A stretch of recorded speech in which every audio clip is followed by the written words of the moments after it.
নতুন বাংলাদেশ গড়ার প্রত্যয়ে বৈষম্য ছাত্র সমাজকে স্বাগত জানিয়ে অবসরপ্রাপ্ত সশস্ত্র বাহিনী কল্যাণ সংস্থা মনিরামপুর উপজেলা শাখা শান্তি র্যালি ও সংবাদ সম্মেলন করেছেন।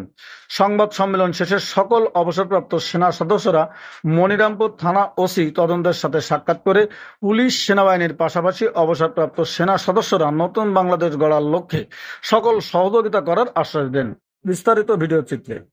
বাংলাদেশের জনগণের এই মহান বিজয়ের সূচনা লগ্নে আপনাদেরকে জানাচ্ছি আন্তরিক শুভেচ্ছা, অভিনন্দন এবং মোবারকবাদ। এই বিজয় স্বৈরাচারের বিরুদ্ধে বুক চেপে দাঁড়িয়ে থাকা আবু সাইদের বিজয়। এই বিজয় বিস্ফোট পানি হাতে মুগ্ধের বিজয়।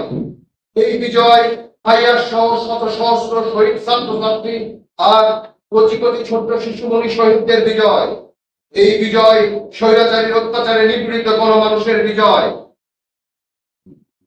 ৭১ ভূখণ্ড স্বাধীন হয়েছে আর ২৪ জনগণ স্বাধীন হলো, কিন্তু ১৫ বছরের স্বৈরাচারের পরাজয় হয়েছে।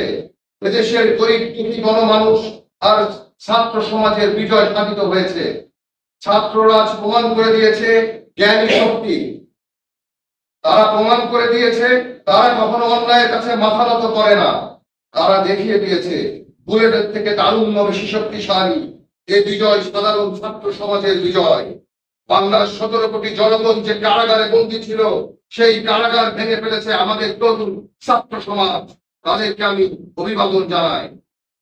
প্রিয় মনিরামপুরবাসী, মুক্তির আন্দোলনরত ছাত্র জনতার উপর গুলি চালাতে অস্বীকৃতি জানিয়ে বাংলাদেশ সেনাবাহিনী যে শ্রেষ্ঠত্বের প্রমাণ দিয়েছে, তার জন্য প্রতিটি মনিরামপুরবাসীর পক্ষ থেকে আমি বাংলাদেশ সেনাবাহিনীকে জানাই অকৃত্রিম শ্রদ্ধা, ধন্যবাদ এবং হৃদয়হীন ভালোবাসা। বাংলাদেশ সেনাবাহিনী বাংলাদেশের ঐতিহ্য।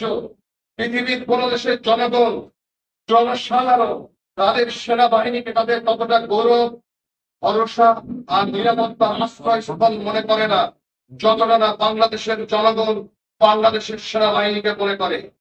সেনাবাহিনী সেই ভরসা আর বিশ্বাসের জায়গাকে অক্ষুণ্ণ রেখেছে। সেনাবাহিনী সবসময় জনগণের পক্ষে ছিল, পক্ষে আছে এবং পক্ষে থাকবে। This is the people's army. আপনারা বাংলাদেশ সেনাবাহিনীর প্রতি আস্থা রাখুন। প্রিয় মনিরামপুরবাসী, বিজয়ের এই শুভলগ্নে অতি আবেগের বশবর্তী হয়ে কোন জ্বালাও পোড়াও ও ভাঙচুর করবেন না। দীর্ঘ ১৫ বছরের অত্যাচারিত গণমানুষের বুকের ক্ষোভ, জ্বালা, কষ্ট আমি এবং আমরা বুঝি। আমরা এই কষ্টকে সম্মান করি। প্রশাসন থেকে শুরু করে স্বৈরাচারী দলের যারাই আমাদের উপর নির্যাতন করেছে, নিয়ম